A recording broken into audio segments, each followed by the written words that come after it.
So in this video, what I want to talk to you about is what is a personal guarantee when it comes to bank financing.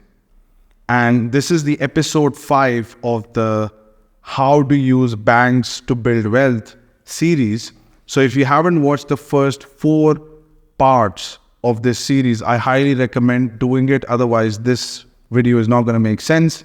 Let's get started. So what is a personal guarantee? So personal guarantee is something that the banks can actually push you in the corner for if you want to get financing to buy a business. And typically when you're buying a business or a real estate or something, an asset that's producing cash flow, the cash flows gets pledged to the bank and the asset gets pledged to the bank, and that itself is the collateral. So what the thing that you're buying, typically an asset goes up in value and it's producing cash flow. So that itself is a sufficient collateral to complete the financing. But because the way the banks are structured and because of the way they do business, they want as much collateral as possible and give out as little money as possible. Because that it's a risk issue. It makes the transaction very risk-proof or risk-free. And they want to get as much collateral out of you as possible. And they have many tricks as to how they do it. And I'm going to share that, but I'm just going to first describe what this personal guarantee thing is. So basically you typically form a company, and that company is making the acquisition. That company is acquiring this asset. It's not you personally. You and the company is different. You and the company that you form are separate entities. So it's not that I am acquiring this company. That would not be a right terminology. The right terminology would be the company that I acquired is acquiring this company. And it is important to make this distinction because in financial terms, there is a world of difference. It's not just a language adjustment. In financial terms, the laws and the structure completely changes. So it's important to understand you and the company are separate, and the company acquires this, and you have shares in this company. So typically what you're buying is enough collateral that thing itself that you're buying goes as a collateral. And a lot of the times the bank is going to ask you for a personal guarantee if you want to get financing. So which means that all the assets that you personally own in your name or through various companies that you own, all of them are on the table for the banks to, in case something doesn't work out, for the banks to have right over those assets. And that's a no-no. But sometimes you're pushed into the corner and it's a risk thing, and some of the people are willing to take that risk to make a deal happen, and they don't have any serious assets. So a lot of the people sign. But there are many implications when you do this. And I wouldn't recommend doing it. I was recommended not to do it. But there are times where you can be pushed into a corner and you do it because the deal is a $5 million, $10 million deal. And your assets aren't that much, so, or you have nothing when you're young, and then you do it, So that's, some people do it, some people don't do it. The most ideal structure would be when you don't have to do it, okay? Because you are mixing your personal assets into the deal, whereas you could have done the deal without doing that. So if this is not an ideal scenario, why do people do it? And there is only one reason why people do it, and that is desperation. Because the banks can push you in a corner where you have to do it. I'll give you an example how they do it. Okay, this is something that actually happened. So, and this is a very typical scenario, and I fell for it. And I'm going to tell you this scenario so that you don't fall for it. When you go to a bank for financing, they will give you an impression that they'll be able to finance this deal, no problem. It's a slam dunk. It's easy peasy. And in some scenarios, they will even give you a term sheet. And what will happen is that suddenly when you see a term sheet or when you hear a yes from a banker, you can go crazy like, wow, I just did this amazing thing and all of this. And it is an amazing thing. But what tends to happen is that sometimes the bank give you an impression that they are really interested. And then once you're on the hook, you are going on telling your board members, you're going on telling the seller, oh, everything is going well, we closed the deal, we got the money, but you don't have the money. Okay? They have just showed an interest. And what that does is when you do that with the seller or with the board members or even with your family members, your word gets on the line and you get on the hook. And then what tends to happen is they want a due diligence report from a top law firm and an accounting firm. So then you spend money to do the due diligence and you have money on the line. And then you have spent many months.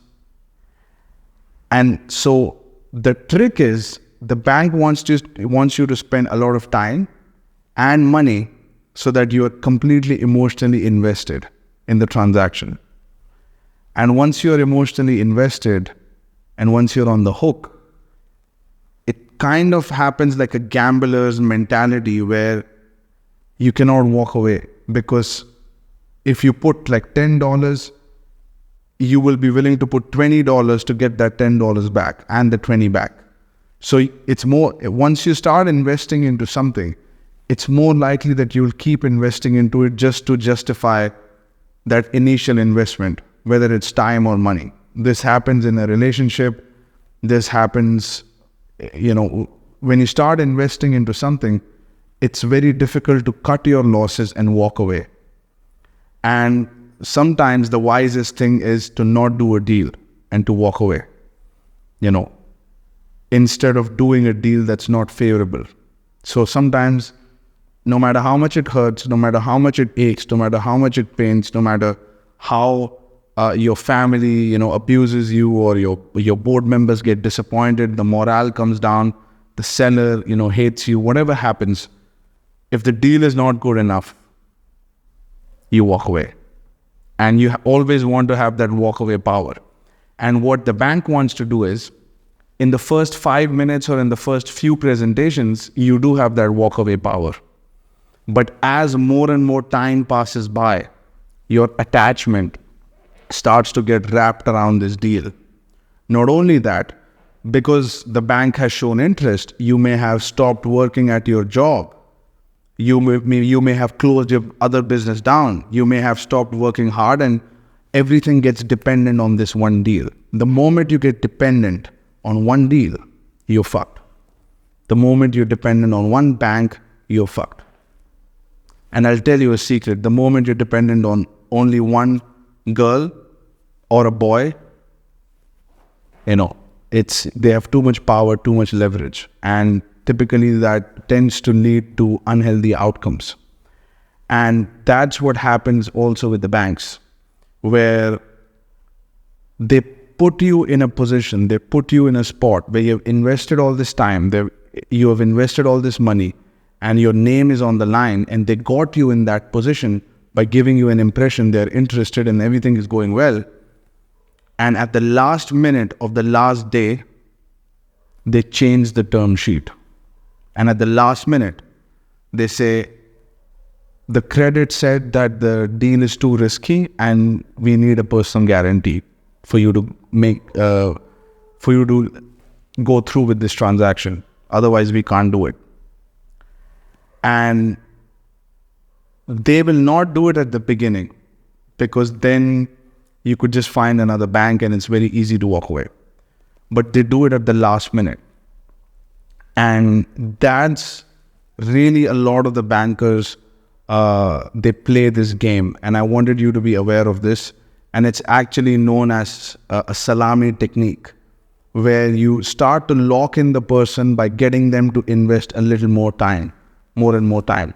And what you want to do is actually the opposite. Okay? You don't want to concentrate your risk with one bank and one deal. So you want 5 to 10 assets that you're looking at a time, like signed term sheets, and you want to talk to hundreds of bankers, and you want to have an abundance. Okay, and then what you want to do is, so now your risk is completely diversified, and now what you want to do is, you want to flip the table, and you want them to invest. You want them to take a car and drive 1 hour to see you. And you will see this, a lot of the bankers will call you in their offices and you're going 1 hour. And a lot of the sellers also did this with me initially, and I just complied because I was so enthusiastic to do a meeting that I would, drive 1 hour away. And I'm investing in the transaction, but for them, they're just sitting in the office. So you don't know their seriousness. So when I understood the game, I started to move bankers from one location to the other, because that gets them to invest their time. And they will fight for you, for your deal harder if they've already invested time. So I do a first round of meeting, second round of meeting, third round of meeting, and I keep getting them invested. And, they go through the same effect that you would have gone through. They see the bonuses coming because of that deal. They see how good they will look. They see how much money they will make from the transaction, etc., etc. So you want to get them salivating and excited, not the other way around. Your position has to always be secure. And this is one of the reasons why I tell my clients, you need to have an external source of income. You need to have money coming in from some place to pay for your basic expenses. Day-to-day life has to be taken care of. Don't do this if you don't have your day-to-day life taken care of, because what will tend to happen is, if your immediate needs are not met, like you're struggling to have food and rent, that's not a good, you will say yes to anything, because you don't have the basics covered.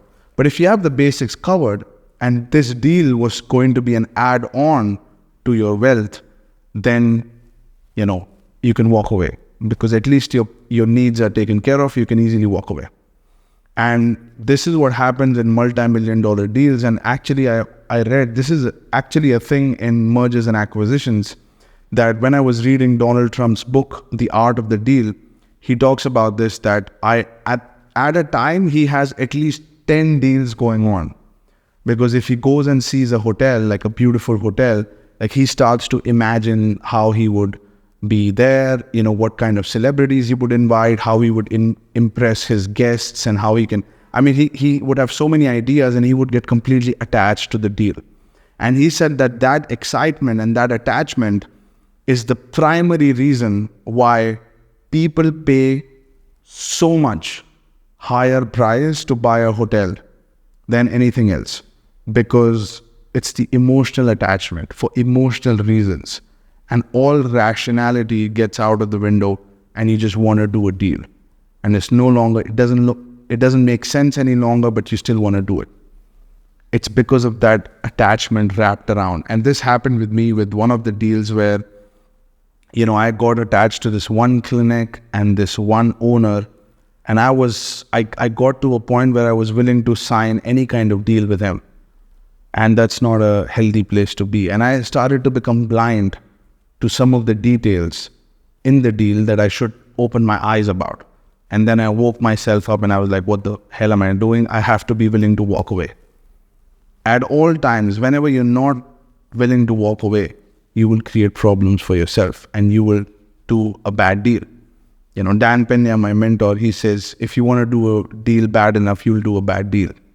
So, couple of key points: protect your time, get them to invest in you, and get their time on the line, because the more attached they are to you, the better. Second, be in abundance and always have a walkaway power. How do you have walkaway power? You have more options. Do not depend on one deal, one opportunity, one bank, one seller. No.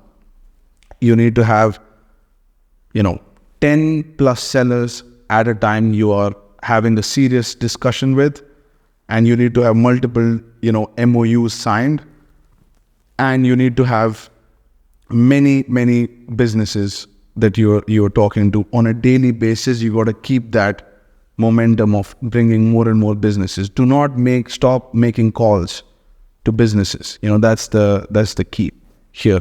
And do not stop making calls to bankers. You always want to keep expanding that network.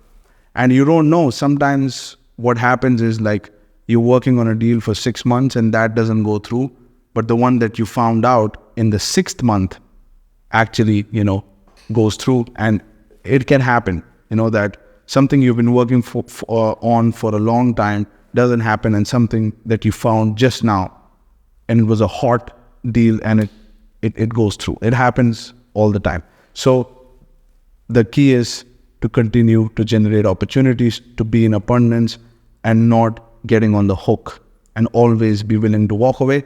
And the third is obviously, do not always have a stable source of income paying for your expenses.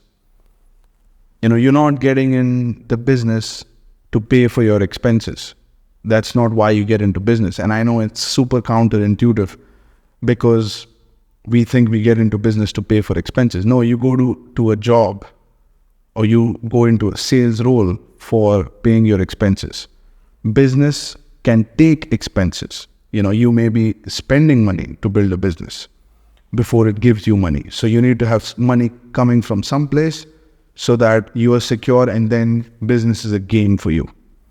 And it's about getting rich. There is a difference between paying your bills and getting rich. Getting rich can take money and time, and paying your bills has to happen from a reliable source that takes care of you, and that's how you do it. So have the foundation ready, have a source of income where you are paying your bills. Do not let that source of income go. I have had many people come to me and say, I have X amount of savings. Should I quit my job and just focus on this full time? I said, no, keep the savings and keep the income coming, and do this as an added thing. And once you start becoming successful with this, then you can let this go. But keep the savings and keep this. Don't buy a car. Don't buy something that goes down in value, something that doesn't produce money, or get a basic car if that's profitable. It's better than going, having a cab or something. Do the numbers, but make sure that you have an external source of income coming in while you do this. Otherwise, that will lead to deal attachment, and it will ultimately lead to bad deals, And so that's my point here, and I'll talk to you soon.